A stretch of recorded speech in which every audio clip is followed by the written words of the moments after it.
Greetings everybody, this is Winnie Wriggle. Welcome back to Direwolf20's 1.19 modpack Let's Play, and today we're gonna lay some rails. In our last episode, we automated making rails with this wonderful contraption behind me that uses andesite slabs and some iron nuggets, and I have been a little busy laying rails around the base because it's so freaking cool. So these I laid with andesite underneath, and then the ones that go across the water under the bridge are laid with that block from Create we talked about last time that I'm using over here, the girder. But for the most part, I have laid the rails on top of blossom planks. And I wanted something that went with the base, and since most of the base is made out of the blossom wood, that's just made sense to me. And they're sitting on top of the immersive engineering scaffolding. So it goes around the back here. I think we're going to have a train station over there by the iron farm. And then we might have one out here where that sheep is standing, you know, so we can travel to the other side of the base via train. Like you do. My intent is to have it go around the back side of this and then come through and connect back up so we have a giant loop. I thought it would be fun for us to finish the rest of the rail together. Whatever block you have in your offhand is the block it's going to use underneath. I'm just going to dig through this ground because we don't actually want it to change heights, because I find aesthetically it looks a little strange. So if I put the scaffolding here, and sheep, you're in the way, and I right click that side of the rail and drag it to here and right click, it builds the rail with the blossom block. It's so good. Like, how easy is that? I've done the whole freaking base that way. Okay, so right click and then Stretchy McStretcherson over to this block. There we go. Nice. We'll go right click, and then we're going to actually go over here. That's the same height. I'll clean up all the aesthetics of it right now. I just want to get the rails done. And then this has to go up a little hill. How are we doing? Okay, so we can clear out the stuff. Right click. Yay. Bridge. We'll build a bridge trestle thing, you know, like you do. And then we're going to go all the way down here and around a corner. So let me clear out the rest of this land so that we can lay the rest of the track, and I'll be right back. And we're back. Okay, I've cleared the path, and there'll be one little hill we have to go down, which I don't think would be a problem. Hi, sheep. So we'll make it to there. Wow, it just booted me up there. I know, isn't the railroad exciting? Okay, and we're actually going over there, and this is a small drop. So a little bit of an awkward drop there. That's fine. There we go. Go to the next one and build it and right clicky. Boom and boom. And then from here, we'll put andesite because it's andesite here. And that's a good place to make the transition. Yeah. Oh, it's so cool. Now we have tracks that completely encircle our base. I'm very excited. The next step, of course, is that we still need to make train casings. There are 2 machines that I'm going to make, hopefully on camera, so that we can automate the sturdy sheet and the train casing itself. So let me empty my pockets and get the stuff we need to build those 2 machines, and we'll get started. And we're back. And in my inventory, I think we have everything we need in order to make the contraptions that we want to make. The first thing we want to do is we are automating the sturdy sheet. And to do that, we need to put lava in a spout. We also need 2 mechanical presses.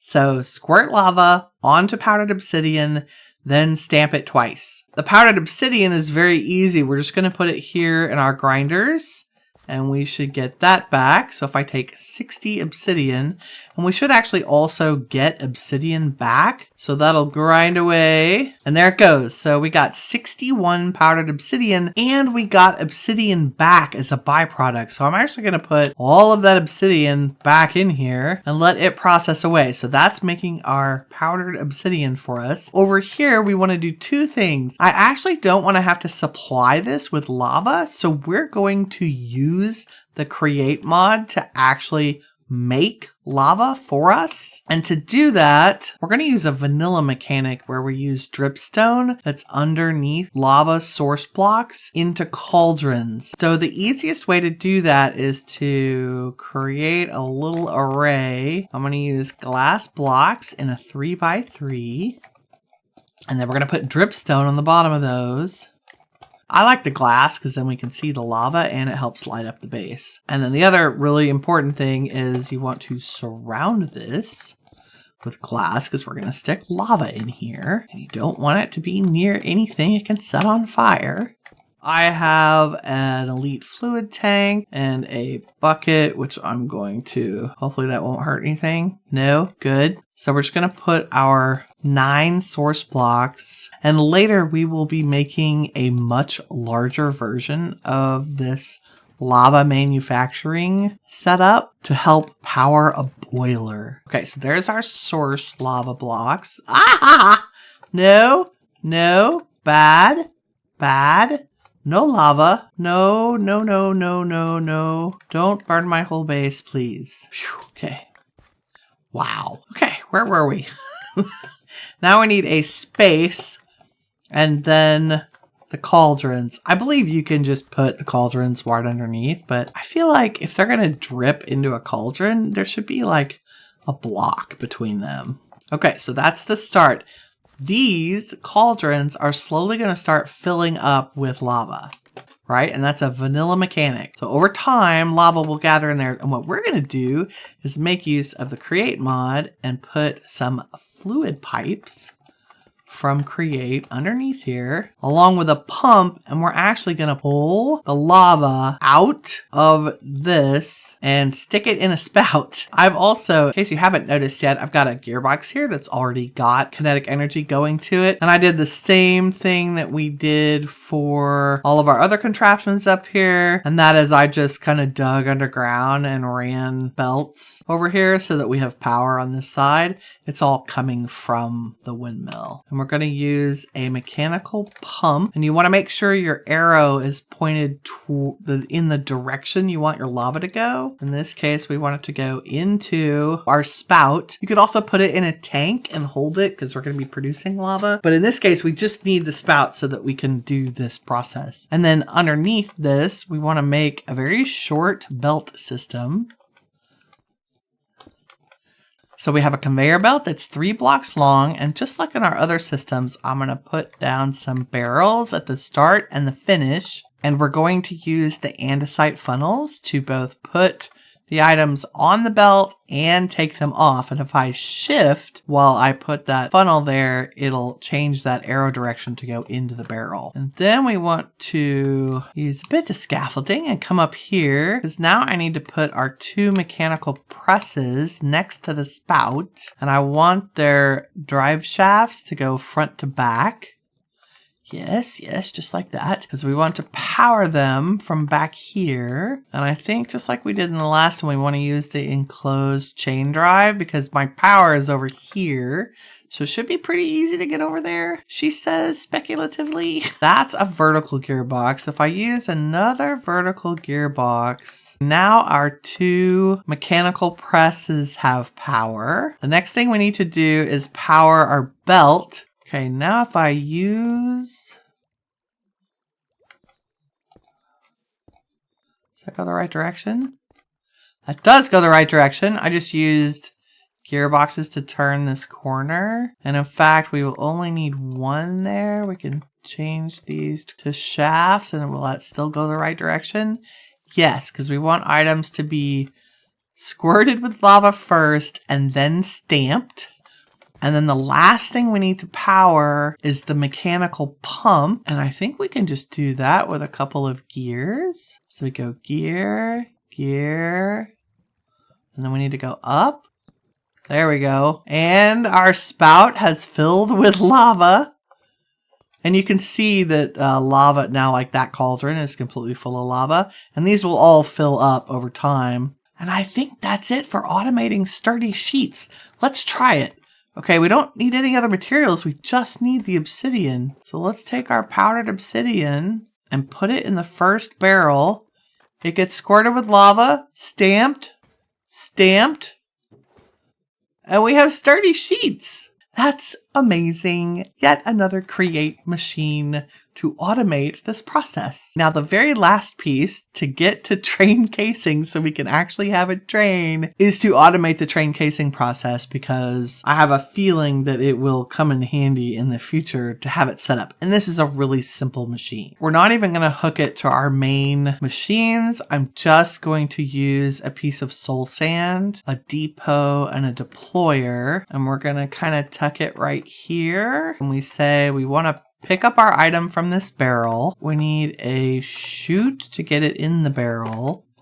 Would be our depot, and from the depot would be our brass funnel, and we want to use our wrench to change that arrow, and we'll put a filter on this once we have our first train casing. Depot is also going to need to be supplied with items, so we'll put a barrel on top of the depot and an andesite casing to provide that depot with brass casings will go in this chest, and then the deployer, yes, like that. So the little deployer also needs a chute and a barrel on top of it, so it can provide those sturdy sheets that we're making over there. Okay, so the sturdy sheets go in the top barrel, the brass casings go in this barrel. Oh, oops. Okay, it's just gonna chuck those through there. Can you not say we did? Okay, the brass casings will go in there, and then all we need to do is give the deployer a tiny bit of power. And so the way we're gonna do that is we're gonna take advantage of the very first create design that we had, which was using soul sand. If I use our framed glass trapdoors to hold our water, and if I had a bucket of water, that would be very useful. Oh, I left it up here. Can I have that back? Thanks. So if we put our water in here, like that, because it's over soul sand, the bubbles will power it, and now our deployer works great. So if we take our sturdy sheets, why have you stopped working? Are you waiting on lava? You're waiting on lava to be created. Okay, that's fine. Okay, sturdy sheets go on the top. And if we put one brass casing, did you go down there? Okay, I need the funnel gone for a second. Brass casing. There we go. Boom. Give me that. Look, a train casing. Okay, now we can put the brass funnel back on here and filter it with train casing. So it'll wait. Oh, give me that. It'll wait until it actually makes the train casing. So brass casings, sturdy sheets, go bonk. And we're making train casings for Create. That's so good. I'm so excited. This is taking us, like, look at this place. Look at it. It's covered in Create machines to automate all this process. And some of this you can only do with Create. Like, making that sturdy sheet is a Create only process. Look, there goes one right next to me as we go. You have to have the automation set up in Create in order to make the trains. It's very exciting. Okay, let me go get some stuff organized, and we will make our first train and take our first journey around our train track as a way to end the episode. I'll be right back. Okay, I think I have everything we need to make our first train. Here we go. Okay, the way you do this is make a train station block. Then wherever you want your station, you click on the track, right click, and then set the block down nearby. So this is now our train station. Then we right click on the train station block itself, and we want to create a new train. Okay, and it says there's nothing on the track. So to create a new train, we right click on the track with a train casing. So exciting. Okay, and then you can add blocks. I'm going to switch to brass casings for the front. Trains go faster if you put fuel in a chest or something on them. So we'll do that. Then we'll put a seat. And then all trains have to have a train control so that you can drive them. That's going to be our starter train right there. Woo. Okay, then we need super glue, and we want to glue all of these together. Then we open up here again and we say assemble train. Ooh, we call it the Wriggleton Express. Okay, so we get on the train. Okay, I have a feeling we should turn the shaders off before we do this. You have to be in first person, right click the controls, and then away we go. Oh my god, we're fast. Look how fast we are. Holy smokes. We're on our train, zipping around the base. That's the best thing ever. Oh my god, I'm gonna make a huge train. A huge train. Yay. This is just like fancy minecarts, right? And minecarts are super fun. Okay, oh, whoa, we're coming to the station. Slow down, slow down, slow down, slow down. Oh no, oh no, reverse. I was so right to make the tracks go under the iron farm. I love that it goes under the iron farm. Okay, there we go. Holy smokes. I think that's everything we have time for today. Goal accomplished. Trains in Minecraft.